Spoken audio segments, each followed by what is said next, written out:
皆さん、こんにちは。玉木のスポーツジャーナリズムの玉木正幸です。今回からこの番組にフォーラム8さんが、チャンネルパートナーとして、参加してくださることになりました。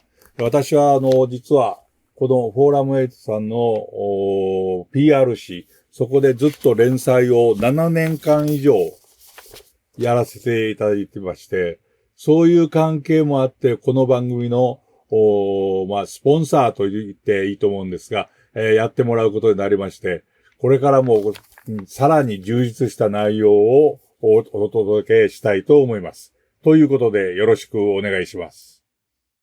皆さんこんばんは。フォーラム8プレゼンツ、玉木のスポーツジャーナリズムの時間がやってまいりました。MC のスポーツライター小崎です。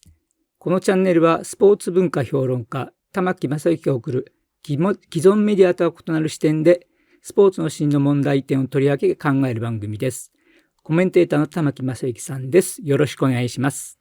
はい、玉木です。よろしくお願いします。はい、お願いします。今日は大喜びでサッカージャーナリストのお二人に、参加していただきました。どうもありがとうございます。大隅義之さんと後藤武雄さんです。よろしくお願いします。はい、よろしくお願いします。お願いします。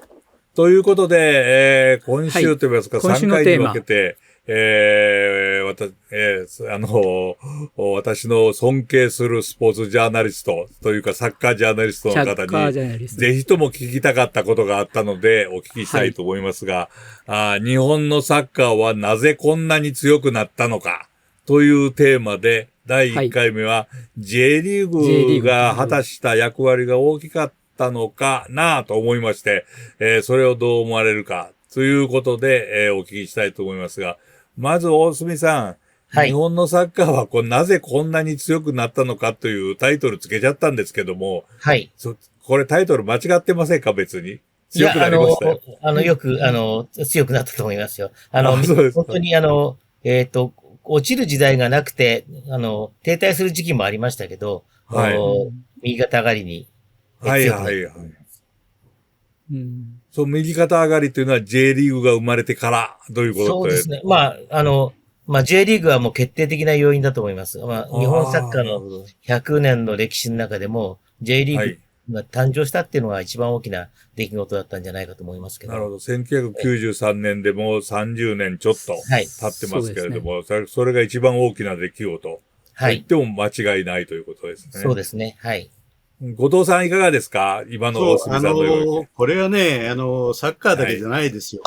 日本のスポーツがこの30年間、いわゆる失われた30年って言われてるけれども、スポーツ界にとっては黄金の30年だと思いますよ。30年前に日本人の野球選手がメジャーリーグで活躍するなんて誰も思わなかった。野茂が言ったのが1995年ですよ。そうですね。で、ピッチャーはいいけど、バッターはダメだろう。イチローが活躍したら、それは短距離ヒッターだなっつって、今やホームラン王ですよ、日本人。鈴木誠也だって言ってますよ。ね、そういう時代。だから、日本の中でプロになったスポーツは、大躍進ですよね。サッカー野球。そして今バスケットも強くなってる。バスケットも強くなりました。ああいうふうに強くなれるってことを示したわけです。なるほど。なるほど。今、バレーボールがちょっとギリギリかなって、でもプロ化がだからうまくいけばね、バレーボールの世界ナンバーワン目指せるかもしれないです、ね。なるほど。それの先鞭をつけたのが J リーグだっていうふうに言ってよろしいでしょうかね。そうですね。そうだと思いますね。はい。プロ野球とは違った形のプロスポーツができた、なるほど。そのあたりで、私の言い方で言うならば、鍋常さんの思う通り、読売の思う通りにならなかった J リーグが良かったなということになるんですけれども、大隅さん、それでよろしいですか？いや、もちろんそういう要素もありますけど、はい。J リーグがいきなり、ブームになって、それで、いきなり日本代表も強くなったように見えましたけど、はい。その前の数十年間のやっぱり日本のサッカー界の努力っていうのがなければ、ただプロを作っただけで簡単にあんなになる。例えば、川淵さんの理念通りのプロができて、それは、鍋津の言う通りにならなかったかもしれないけど、そういうことで、強くなったわけではなくて、その前の数十年間の努力、いろんなものの積み重ねが、プロ化によって、一気に花開いたっていうような状況だったと思います。それは、やっぱりJSL 時代にも、なんて言いますか、右肩上がりの角度はあまり急ではなかったけれども、進歩があったということですか？そうですね。代表チームは強くならなくても、普及が進んだ時代もありますし、ですから、もちろん、クラマーさん、1960年にクラマーさんを呼んだことから始まって、66年に日本リーグが作られ、それから、77年には、高校サッカーが首都圏に来て、それから全日本少年サッカー大会が始まったっていうようなことで、いろんな面での、努力をしてきたと思うんですよね。で、それだけではなくて、メディアの世界でも、68年にダイヤモンドサッカーっていうのが始まって、世界のサッカーを日本に紹介するようになった。これは、実はもっと大きかったかもしれない。もしかしたら。東京オリンピックが1964年に最初の東京オリンピックがありました、ね。64年、はい。で、僕は当時、東京の新宿の小学校に通ってたんですよ。だから学校単位でオリンピックのサッカーをみんな見に行った。後藤さんはその時6年生ってよろしい？はい、そうです。そうですよね。そこでもう僕の周りの男の子はみんなサッカーを始めるわけですよ。休み時間っていうともう即サッカーやって、たわしで廊下でサッカーをやってた。それぐらいみんなやってたんですよ。で、僕らは遊びでやってただけだけども、とにかくそこで少年サッカーの層が広まって、それからもう一つはダイヤモンドサッカーの影響もあって、個人技を伸ばそうということを考える指導者が出てきてね。その結果、それから10年、20年経って1980年頃になると日本人選手のなんていうかな、テクニックのレベルってすごく上がりましたよね。その後でプロができたからうまくいったんだと思う。もし日本の選手のレベルがうんと低い段階で J リーグができて、リネカーとか、ドゥンガとか、ああいう選手が来たらもう差がありすぎてどうにもなんなかったと思うけど、日本の選手のレベルがかなり上がってたから、ね、ああいう選手が来たことが刺激になって一気に花開いた。そういう長い前段階があった後でプロになるんですけど。大いなる助走があったということなんでしょうけれども。もう少し、ね、早くなってくれたらよかったなと思いますけどね。その助走の部分っていうのは、なかなか右肩にグーンと上がるきっかけがあまりなかったですよね。大隅さんどうですか？そうですね。だから、ナショナルチームが強くなる。世界的に認められるっていうか、活躍できるようになるためには、やっぱり底辺が広くなきゃいけないわけですね。底辺が広くなきゃいけない。それで、その底辺からだんだん上がっていって、トップが非常に高いところに行くっていうことになるわけですけど、その底辺の拡大っていうことが、やっぱり70年代は特に、行われたんじゃないですかね。今、後藤さんがね、後藤さんと私は同じ年なんですけれども、小学校6年の時、東京オリンピックでサッカーが広がったって言われましたけど、私は京都に住んでいたら、やっぱり東京オリンピックではサッカーは広がらずに、68年の、メキシコですね。メキシコ。やっぱり鎌本選手が、いて、それで銅メダルを取ったと。その時にやっぱりものすごいなんか突然ね、その時私は中学生でしたけど、突然サッカー部ができましたからね。なんか、それでスライディングタックルが大流行したという、の今でも覚えてますけれども、ただ、大隅さん、それから、なかなかプロが生まれませんでしたね。そうですね。だからその東京オリンピック、メキシコオリンピックって、ほんの一握りの、選手しか強化できなかったわけですよね。だからさっき今言われた、ね、その話しましたけど、トップだけ突き抜けてした。裾野がすごく小さかったから、続く選手がいなかったんですよね。だからもう、その一握りのトップの選手たちが怪我したり、病気でしたり、引退したりっていう中で、どんどん代表チーム弱くなっていく。そういう時代がやっぱり20年ぐらい続きましたよね。東京、メキシコのオリンピックの監督、代表チームの監督であって、後に協会会長になった長沼さんね、長沼健さん。長沼さん、はい。ね、彼と、晩年になって話したんだけれども、後悔としてはね、東京、メキシコオリンピックで強くなった代表チーム、どんな借金をしてもいいから、若い選手を育てる努力をしておくべきだった。それをしなかったことが失敗だったって言ってましたね。どんな借金ってどういうふうに当時の日本サッカー協会はお金全然なかったですからね。ああ、なるほど、ね。だから若い選手をもっとヨーロッパに送って、若いチームを鍛えたいと思ってもできなかった。トップだけで精一杯だったんですよね。川淵さんが、東京オリンピックに出場された。その頃に強化のためにドイツに行くっていうことも一回だけありましたよね。で、その時になんか川淵さんに聞いたら、川淵さんなんかでも、リフティングがだいたい5回ぐらいしかできなかったっていうようなことを言っておられましたけれども、そういう選手が、東京オリンピックに出ていたのが、突然強くなってくるきっかけっていうのは、最初は J リーグの前はどこだったんですかね。どこがきっかけになりましたですか？いや、僕は70年のワールドカップでブラジルが優勝して、その、様子が、日本のテレビで初めて伝えられた。ブラジルの試合を全部見ることができたっていうのは、ものすごく大きかったと思いますね。さっき後藤さんが言われたように、ああいう選手を育てたいっていう指導者が日本中にたくさん出たんですよね、あっちこっちに。あとはほら、ネルソン吉村。そう、ネルソン吉村が来て。ネルソン吉村。はい。彼は見たら日本人の顔で日本人の顔だ。なのにあんな上手いじゃないか。なら日本人だってできるはず。あれがブラジルの黒人選手見てもね、あれは違うなと思ったかもしれないけど。なるほど、なるほど。ネルソン見たらね、これはできるはずだと思いますよ、ね。俺たちにもできるはずだと。それもあります。すごく大きかったですよね。ただ今大隅さん言われた見るっていうのはかなり大きなことみたいですね。写真、止まった写真ではなくて、動く映像として見るっていうのはすごく大きいですね。サッカー今でも。見るだけで上手くなるんだったら僕もすごい選手になってるはずなんです見るだけじゃダメです。ダメだけれども見ないとダメっていうのもありますね。そうわかる人が見たらもう一発見ればわかるんだと思いますよ。なるほど、本当にサッカーの才能のある人はね。そういう長い助走の前代会があった後に1993年 J リーグが生まれます。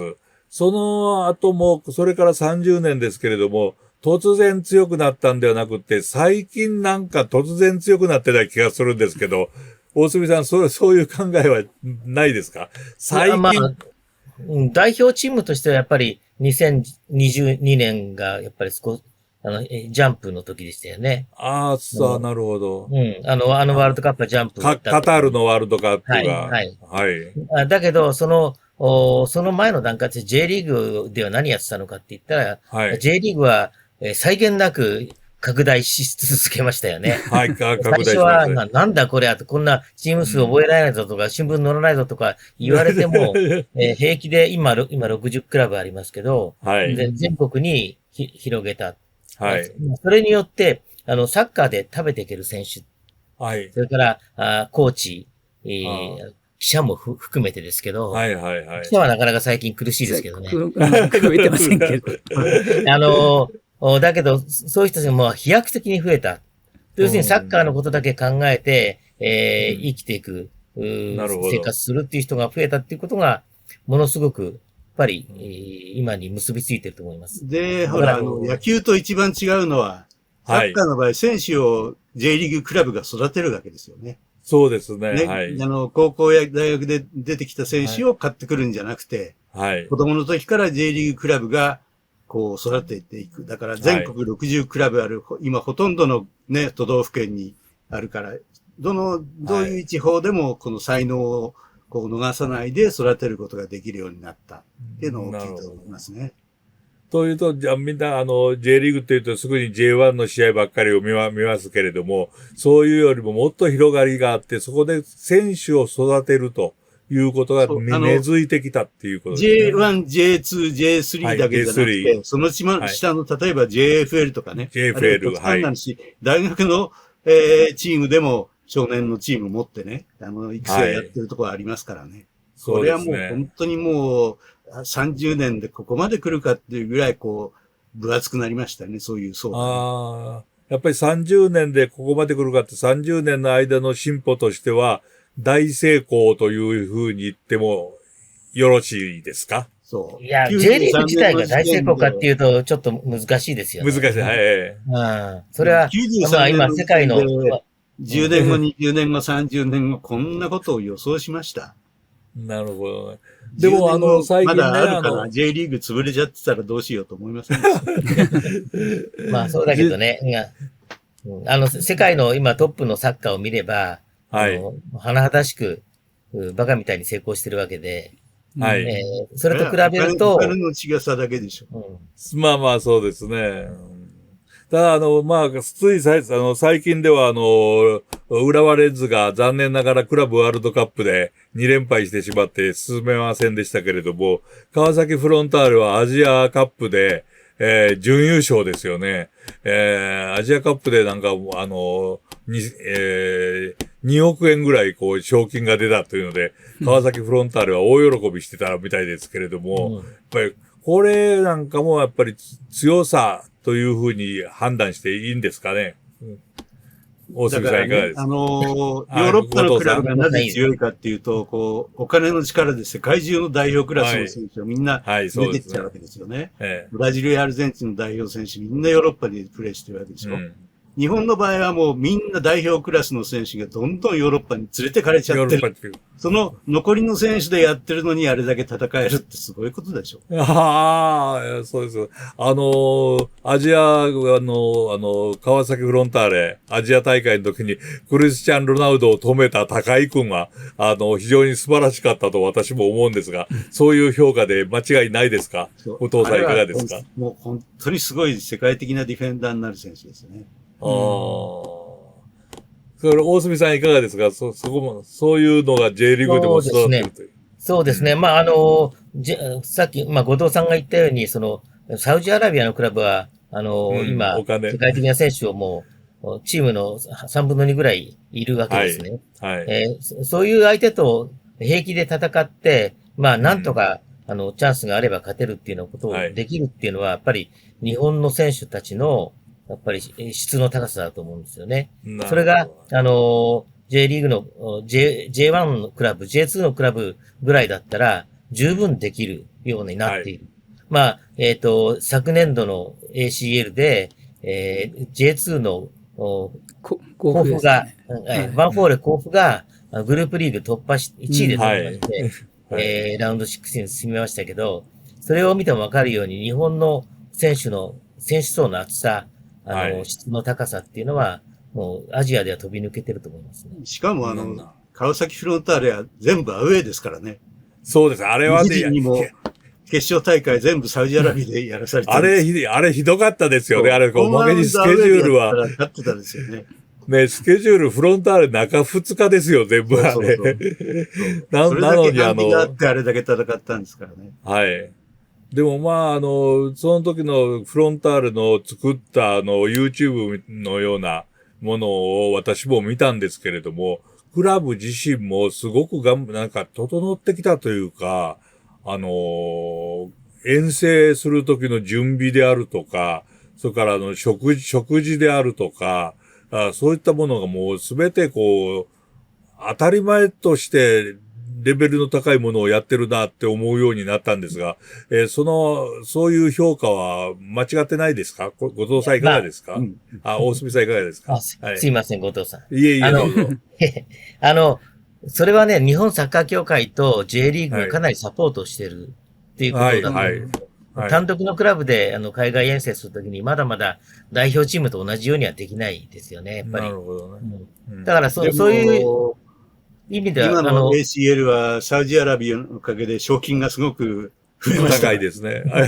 数年前までは持ち出しみたいなもんだったけれども、なるほど。もし優勝したら儲かるわけだから、これからもっとあれにお金かけるんじゃないですかね。お金かけても勝てるとは限らないけどね。でも勝ったら大儲けじゃないですか。チャーター便飛ばしたって。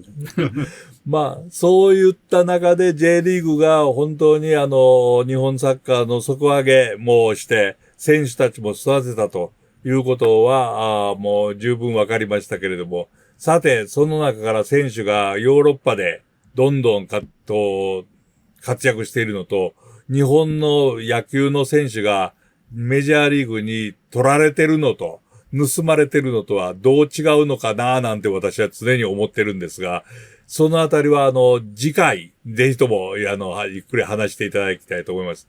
今日はJ リーグの話だけにしておきたいと思うんですが、大隅さん、J リーグのことで何か話残してないものはありますか？いや、やっぱり J リーグ本当に育成を真剣にやってきましたよね。なるほど。育成っていう言葉が、やっぱりこの30年間の大きなキーだったと思います。はい。今、インドネシアなんか、はい。帰化選手をたくさん使って、そうですね。しようとしてますけど、はい、でも育成ができるかどうかが、例えば20年後、30年後に、本当にインドネシアのサッカーが強くなれるかどうかの鍵だと思います。なるほど。ありがとうございます。クラブチームはお金があれば、選手いっぱい買ってくれば強くできますけどね。代表チームを強くするには、自分の国で選手育てないと、インドネシアみたいなことあるけど、日系ブラジル人11人集めたら強くなるかもしれないけど、基本的にはやっぱり自分の国で選手育てないとね、強くなれませんよね。なるほどね。インドネシアのチームを見ていたら、やっぱりなんか昔オランダに支配されてた国なんだなと、つくづく思ってしまいましたけれども、J リーグがいかに良かったかっていう話を今日はやっていただきました。次回はヨーロッパに行った選手たちが果たして日本で活躍する、日本を押し上げる要素は何なのか。そのあたりを聞きたいと思います。はい。今日はどうも、大隅さん、後藤さん、ありがとうございました。ありがとうございました。ありがとうございました。皆さんご覧いただきありがとうございました。次回の、玉木のスポーツジャーナリズム、今週のテーマ、日本のサッカーはなぜ強くなったのかのエピソード2、海外移籍する選手は日本サッカーの向上に貢献したのかです。引き続き大隅さん、後藤さんとともにお送りします。それでは皆さん次のエピソードでお会いしましょう。さようなら。